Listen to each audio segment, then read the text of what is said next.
जंजिरा किल्ल्यावर कायमस्वरूपी भगवा फडकवणार, आमदार संजय केळकर यांचा निर्धार. ठाणे. जंजिरा किल्ल्यावर कोणी मालकी सांगणार असेल तर त्यांना जसं तसे उत्तर देऊ. हे किल्ले म्हणजे महाराष्ट्राच्या आणि देशाच्या अस्मितेचा प्रश्न आहे.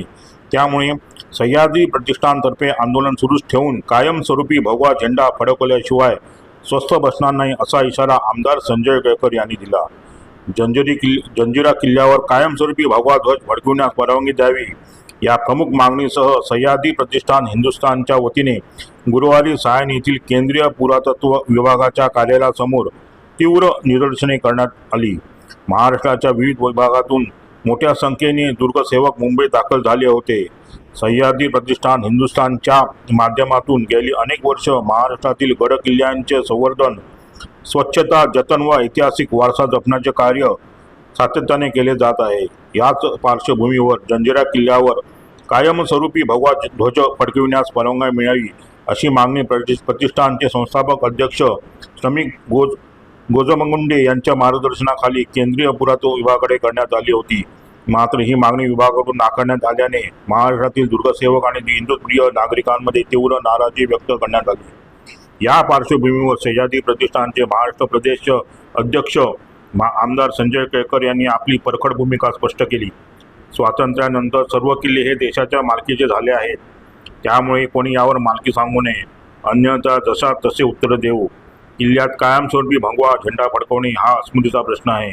त्यामुळे सह्याद्री प्रतिष्ठान येत्या काळात आणखी तीव्र आंदोलन करेल.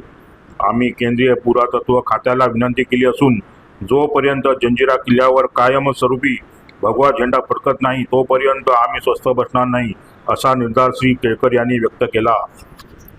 बघा, अजून पण अशा पद्धतीने लोक बोलतात आणि अशा पद्धतीने सांगतात की जणू काय हा आमचाच किल्ला आहे. हे अत्यंत निषेधार्थ आहे. असं बोलणाऱ्यांना देखील त्यांच्या मुसक्या आवळल्या पाहिजेत. हा देश स्वतंत्र झाल्यानंतर हे सगळे किल्ले जे आहेत ते आमचेच आहेत. खऱ्या अर्थाने छत्रपती शिवाजी महाराजांनी ज्या पद्धतीने शौर्य आणि पराक्रम दाखवला, त्या पराक्रमाचा इतिहास या किल्ल्यामध्ये आहे. आणि त्याच्यामुळे जर कोणी अशा पद्धतीने बोलत असेल तर त्याला ईट का जवाब पत्थर से द्यायला पाहिजे, अशा प्रकारची परिस्थिती आहे. आणि त्याच्यामुळे जंजिरा किल्ल्याच्या संबंधामध्ये आमच्या सह्याद्री प्रतिष्ठानच्या दुर्गसेवकांनी, शिवभक्तांनी प्रचंड मोठं आंदोलन जे आहे ते त्या ठिकाणी सायन येथे केलं आणि शेकड्यांनी त्या ठिकाणी शिवभक्त होते. सह्याद्री प्रतिष्ठान हे विधायक काम करणारी सर्वात मोठी संघटना आहे दुर्गसेवकांची, की ज्यांनी अनेक महादारवं लावली, अनेक ठिकाणी तोफा ज्या आहेत त्या बनवल्या.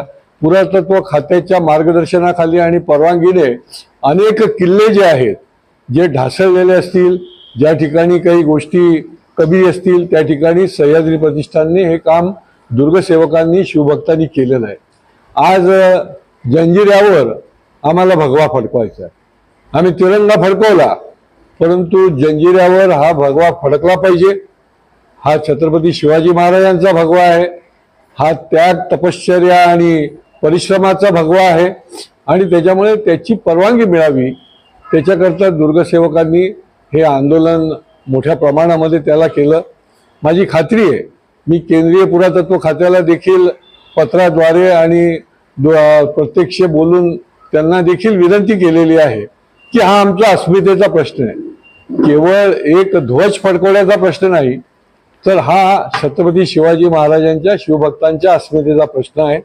आणि त्याच्यामुळे पुढच्या काळामध्ये देखील जोपर्यंत हा भगवा फडकवण्यासाठी परवानगी मिळत नाही तोपर्यंत सह्याद्री प्रतिष्ठान आणि अन्य सगळे आमचे शिवभक्त आणि दुर्गसेवक हे त्याचा पाठपुरावा करतील आणि विविध सनदशीर आंदोलनाच्या माध्यमातून त्या ठिकाणी त्या भगवा फडकवल्याशिवाय स्वस्थ बसणार नाही.